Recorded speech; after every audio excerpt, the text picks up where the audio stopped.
As an Englishman, is it acceptable to venerate Charles I as King Martyr? There are several, mainly Anglican societies dedicated to it, but I wondered as to your take. Well, I am not an Englishman. I am a French-Canadian man. But I am a member of the Society of King Charles the Martyr.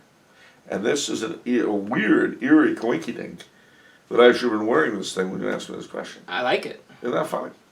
Well, anyway, and it is, ladies and gentlemen, an actual coincidence. I had no idea about this, but I was getting myself in costume. Well, yeah. Here's the thing. Charles I was not, as they say, in full communion with the Catholic Church. But, and here's the big but, he accepted papal primacy in the spiritual realm. He was negotiating at various points through his career for reunion with the Holy See. The three things that kept him out of the church were, one, the idea that the Pope had the ability to depose temporal sovereigns, which was something that was talked about then, but has never been a matter of faith. The second was the activity of Cardinal Richelieu in undermining various Catholic rulers in Europe, which he didn't like. And the third was the probable response of a good piece of the population of Great Britain. And considering that his reign was the time of the Wars of the Three Kingdoms, he obviously did know what he was talking about. He certainly expressed his desire for reunion very forcibly, very remarkably in a letter to Pope Gregory XV, in which he said he would hazard his kingdom and life itself to bring about such a union. And it's one of the things they threw up at him at his trial. The other thing that got him killed was his defense of the apostolic succession of the Church of England. Now we know, of course, today that it was already extinct by that time, but he didn't. There was no apostolice curiae of Leo XIII in the 16th century, the 1600s. The ultimate question, you could venerate him as a martyr. The Society of King Charles the Martyr has had Catholic patrons of the past, like Father Jean Charroux, who's a friend of mine, and actually wrote a pamphlet, The Sanctity of Charles I, trying to push his sanctity from a Catholic point of view. The highest ranking Catholic layman in England, Lord Nicholas Windsor, is a patron of the Society today.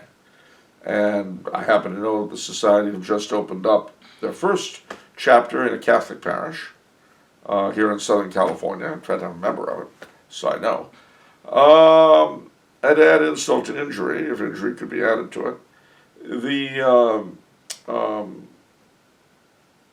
the old canard that he martyred, that he was responsible for the martyrdom of a number of Catholic priests, simply isn't true.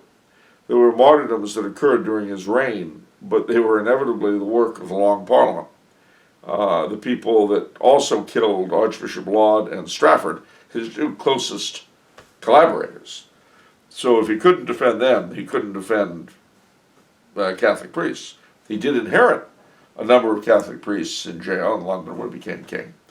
He didn't feel that he could liberate them, but here's the funny thing. As long as he was actually in charge during what was called the King's Peace, they got out every day. They were allowed to go around London and visit the Catholics. And then they came back to the jail at night. So it was almost like running a rectory. But when the Long Parliament was called and took over, they of course had all those people executed, as they did Laud and Strafford. There's nothing the king could have done about it other than try to regain control of the country from the Long Parliament, which is what he did, which is what gave us the Civil War, which was what ended up with his being beheaded. So, you know, and I've had people on this very issue write me things like, well, he should have been heroic. And stop. You mean the way we are about abortion? You know, you got to bear in mind something. England had already been through a very bloody civil war in the 1400s, about 150 years before. It was called the War of the Roses. and it was horrible.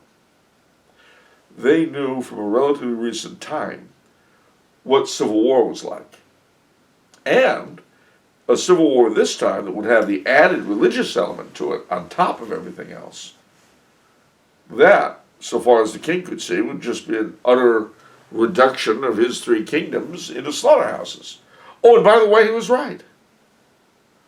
But the Long Parliament wanted to run the show. And we know, in terms of killing priests and so forth, how they wanted to run the show. So at the end of the day, he couldn't go along with it. And it's interesting that all the Catholics of the three kingdoms sided with him against Parliament and against Cromwell. And let's not forget his giving Maryland to Lord Baltimore, for those of us who live in the United States. But, and here's the big but, he was canonized by the Church of England after Cromwell went to moron heaven. And he was the only one that they've ever tried to canonize. Well, the thing is that for Catholic devotees of Charles I, unlike the Anglicans, who can call him a saint if they want, because, you know, if you're a member of the Anglican Communion, they made him a saint. Just as there are a whole bunch of Greek Orthodox saints that we do not venerate, although there are a number that we do, that were not in, that were after the schism. Mm-hmm. There's a whole list of them, about 24, if I remember correctly, of Eastern Orthodox saints that were permitted to venerate. Yeah. But with Charles I, it's a little bit different, because the Anglican Church is not the Orthodox Church, which has this weird sacramental connection with us. But what is permissible to the Catholic is to attempt to open the cause of Charles I in the Church. And how do you do that? Well, you do it the way it's done with anybody else. You start out by making his life known, venerating him privately, and praying for miracles through his intercession. Now, there are a lot of people like that in the Church. Tons and tons and tons in that particular position. But let's say you finally get a diocese to get interested in it. Mm-hmm. And in the case of Charles I, if it ever happened, it would probably be one of the English dioceses or one of the ordinariates. But let's say you get that underway. Well, then they put together his cause, they officially open it, and they submit it to Rome. All right? And from that point on, he's called a servant of God. Now, there are a lot of servants of God who have built-in constituencies and built-in critics. You know, Queen Isabella of Spain has a lot of devotees. I'm one of them. But a lot of people accuse her of being anti-Semitic and all this. Yeah. Julius Nyerere of Tanzania, the first president, who was a Catholic. A lot of people, he's a servant of God now. His cause has been introduced. Some people are all for him. He was very pious, very devout in his private life, and so on and so forth. Other people say, no, he was an evil communist. Okay. And then, of course, there's Dorothy Day of the Catholic Worker, who's a similarly controversial figure. Be the same with Charles I. You know, they'll be, presuming it ever gets that far. And that, of course, is what a Catholic devotee of Charles I would be working for. Presuming it does get that far at some point. Obviously, if it doesn't, then it doesn't. But if it does, there'll be built-in critics, because people are very emotional about Charles I. Right. And part of it is, especially converts to Catholicism, cradle Catholics who actually get to know about him rarely have trouble with him. But when you convert to the Catholic Church and you're in the position of being mandated by Benedict the 16th rather, to bring in a big chunk of your heritage with you, the question is precisely what and how much. Yeah. And so Charles I was married to a Catholic queen whose two sons died in the church, whose queen venerated the site of the Catholic martyrs at Tyburn. All this sort of stuff. Very few cradle Catholics have trouble with him. Mm-hmm. But converts tend to be very emotional, for or against him. And you can see why. Because for some, he's part of all that we're leaving behind. For others, his vision of the church, of reunion between Rome and England, all these sorts of things, his heroic death, that's what we're bringing into the church. But you can see how, and mind you again, as a cradle Catholic, I don't have the same emotional, Yeah. I mean, to me, it seems fairly obvious, but I don't have a lot of selfhood bound up with it. So, anyway, from my point of view, and I know that it's certainly true in the ordinariate of the Chair of St. Peter here in the States, you can certainly venerate Charles I with the knowledge that you're not doing so as a saint, but as a potential servant of God, as a potential cause for canonization. This question is quite a coincidence because you just wrote an article. Is Charles I a saint? I did.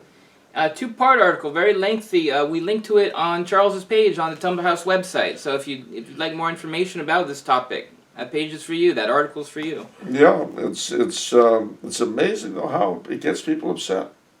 I had one person, and again, I can't be too annoyed because it's the emotions again. It says, I don't know if I'm going to bother reading this. Is it bother reading this article to say no? And I thought, yeah, okay. There's nothing quite like an open mind and an informed opinion. And that was nothing like an open mind or an informed opinion. Yeah, well, that's most people nowadays, to be honest. What do you mean? That's not true. We smart. We got internet. No, that doesn't make you... The internet doesn't make you smart. Yeah, it does. If you don't got it, then you're a big fat dum-dum. Well, that's insulting to indigenous people. Yeah, and to big fat dum-dums. Yeah.